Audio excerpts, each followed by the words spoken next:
আসসালামু আলাইকুম রহমতুল্লাহি ওয়া বারাকাতুহু। প্রিয় বন্ধুগণ, আজকে আপনারা এখানে দেখবেন আমার আব্বু নিজের হাতে একটি গাছ লাগিয়েছে। যে দেখেন কি সুন্দর সুন্দর ফল ধরেছে। এই যে কামরাঙ্গা ফল এখানে আপনারা দেখতে পাচ্ছেন। এই যে আমি গাছ থেকে ছিঁড়লাম ফলটি, একবারে গাছের ফল, টাটকা গাছের ফল। দেখি খেয়ে কিরকম লাগে। বিসমিল্লাহির রহমানির রহিম।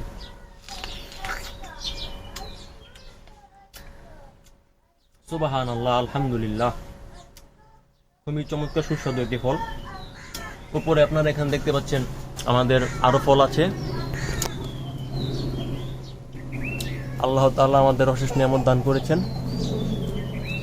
বাচ্চা গাছ এটি, এখনো পুরোপুরি বড় হয় নাই, তারপরে মোটামুটি আলহামদুলিল্লাহ অনেকগুলো ফল ধরেছে। চলুন আমাদের বাগানটি ঘুরিয়ে দেখাই আপনাদের। বন্ধুরা, আপনারা এখানে দেখতে পাচ্ছেন আমাদের মরিচ গাছ। এখানে কি সুন্দর সুন্দর মরিচ ধরেছে, আল্লাহর নিয়ামত। আমি একটা গাছ থেকে মরিচ ছিঁড়ি, এই যে এখানে মরিচটা আমি গাছ থেকে ছিঁড়ছি। এখন আমাকে এটা বাদ দিয়ে দিবা, আমি বাদ দিয়ে খাবো।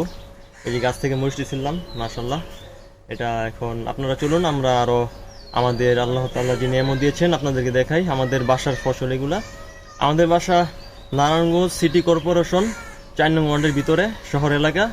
আমাদের বাসার মধ্যে একটু গ্রাম্য পরিবেশ। আপনারা সবাই অবশ্যই দেখবেন, আমাদের সাথে থাকুন।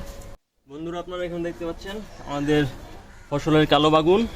এদিকে আপনারা দেখতে পাচ্ছেন ঢেঁড়স। এই যে এটা আমাদের হাতে লাগানো ঢেঁড়স, আপনারা এখানে দেখতে পাচ্ছেন। আপনারা আমাদের সাথে চলুন আরও কিছু দেখেন। এই জায়গায় আমাদের ডাঁটা শাক, এখানে নিজের হাতে লাগানো ডাঁটা শাক, একবারে প্রাকৃতিক ডাঁটা শাক আপনারা এখানে দেখতে পাচ্ছেন।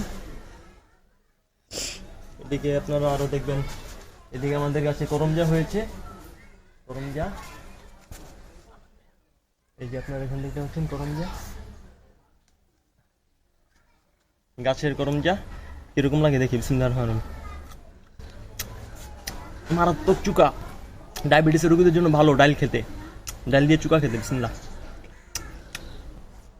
এই যে আমাদের নিজস্ব আল্লাহ দেওয়ার নিয়ামত দারা গাছ। এটা আমাদের ক্ষেত, এটা আমাদের বাসার মধ্যে করা, আমার আব্বু লাগিয়েছে। ওই যে উপরে আমাদের পাপ্পা ধরেছে, পাপ্পা গাছের মধ্যে। আমাদের পুরো বাড়ির মধ্যে 1.5 টাকার গাছ আছে, 50 লক্ষ টাকার উপরে গাছ আছে। আম গাছ, জাম গাছ, নারিকেল গাছ, আপনারা এখান থেকে লিচু গাছ, তারপর আছে আমাদের আঙ্গুর গাছ। এই যে এগুলো আমাদের গাছ, এগুলা নারিকেল গাছ আছে ওখানে, জাম গাছ, কলা গাছ। এটা পুরোটা আমাদের বাড়ি। ওইদিকে আছে কাঠবাদাম গাছ আছে, সুপারি গাছ। প্রায় 50 লক্ষ টাকার উপর আমাদের পুরো বাসার মধ্যে গাছ আছে। আমাদের বাসা এখানে পুঁই শাক আছে, আপনারা এখান থেকে পুঁই শাক। তারপর এখানে আরও আছে লাউ শাক, পুঁই শাক। তারপরে এখানে আব্বু আবার এখানে সিমের বিচি লাগিয়েছে দেখা যাচ্ছে। এখানে খাগড়া শাক, আল্লাহ তাআলার নেয়ামত। বন্ধুরা, সবাই দোয়া করবেন আমাদের জন্য। আল্লাহ তাআলার অশেষ নিয়ামতে আমরা খুবই ভালো আছি। আসসালামু আলাইকুম ওয়া রাহমাতুল্লাহি ওয়া বারাকাতুহু।